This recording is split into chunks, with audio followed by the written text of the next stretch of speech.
আজকে সকাল থেকে ভাই এতটা বেশি ঠান্ডা ছিল যে আমার বন্ধুর অবস্থা দেখতে পাচ্ছেন তো, মাফলার নিয়ে একদম চোখ মুখ সব কিছু ঢাকা নিয়ে নিয়েছে, এতটাই বেশি ঠান্ডা। তারপর আমরা বাড়ির দিকে গেলাম।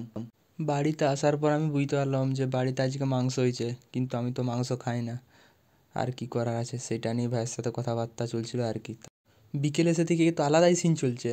শর্ট পিচ ক্রিকেটের মাঝখানে হঠাৎ করে একটি কুকুর এন্ট্রি নিয়েছে খেলার জন্য, নাকি জানিনি। সবাই চেষ্টা করলো অনেক কষ্ট করে মাঠের বাইরে বের করানোর, কিন্তু কুকুরটা অ্যাকচুয়ালি আমাদের মাঠের খুব আদরের। অ্যাকচুয়ালি অনেকে আছে যারা এই কুকুরটা খুব ভালোবাসে। আমাদের মাঠে একটি ছেলে আছে শুভ বলে, সে এই কুকুরগুলোকে খুব বেশি ভালোবাসে, প্রচুর আদর যত্ন করে। তো তার জন্যই কুকুরগুলো আমাদের মোটামুটি সবার সাথে খুব পরিচিত। তাই কুকুর যখনই এসে মোটামুটি আমার সবার সাথেই এসে আমার সামনে দাঁড়িয়ে থাকে, ঘুরে আদর খায়। ওকে ব্যাটে করে ঠেলে দিলেও ভাবে ওকে আদর করা হচ্ছে। দেখছেন অনেকে চেষ্টা করছে বার করার, কিন্তু ভয়ে পালিয়ে যাচ্ছে। কিন্তু কুকুরটা সত্যি বলতে কাউকে কিছু করে না, এটাও একটা ফ্যাক্ট। কিন্তু খেলার মধ্যে ঢুকে যায়। তো আপনাদেরকে আমি আগেই দেখিয়ে দিচ্ছি শর্ট পিচের বাউন্ডারি কেমন হয় আগের দিনে, তার আগের দিনের ভিডিওতে।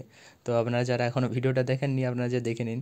এইভাবেই কুকুরটা আমাদেরকে মোটামুটি জ্বালিয়ে রাখছিল, কিন্তু কিছুক্ষণ পর কুকুরটা চলে যায় অবশ্য।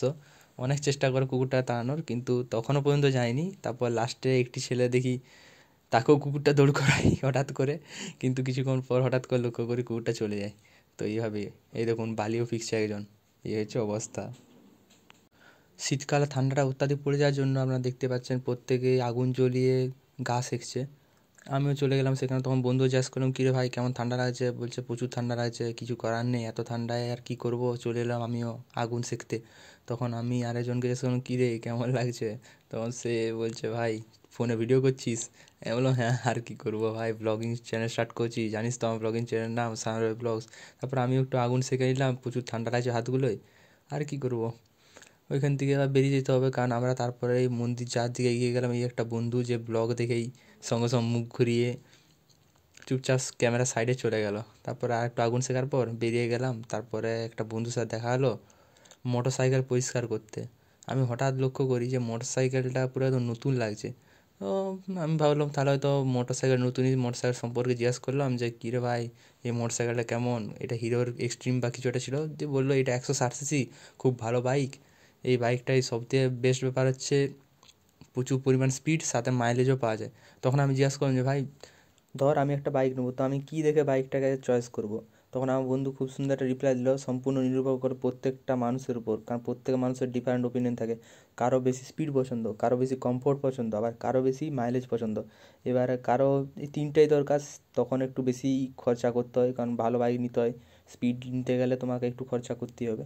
তারপরে জিজ্ঞেস করলাম তাহলে মোটামুটি একটা দামের বাইক নিতে গেলে কী করতে হবে? বলছে এই দেখ R15 আগের মডেল, এটার দাম খুব একটা বেশি নয় এখন, কিন্তু এটার মধ্যে কমফোর্ট পাওয়া যায় না, কিন্তু স্পিড এবং মাইলেজ দুটোই পাওয়া যায়, কারণ এটা হচ্ছে 150 সিসির বাইক। কিন্তু তুই যত আপার সিসির বাইক নিবি ততই তোর তেল খরচা বাড়বে এবং স্পিডও বেশি পাবি।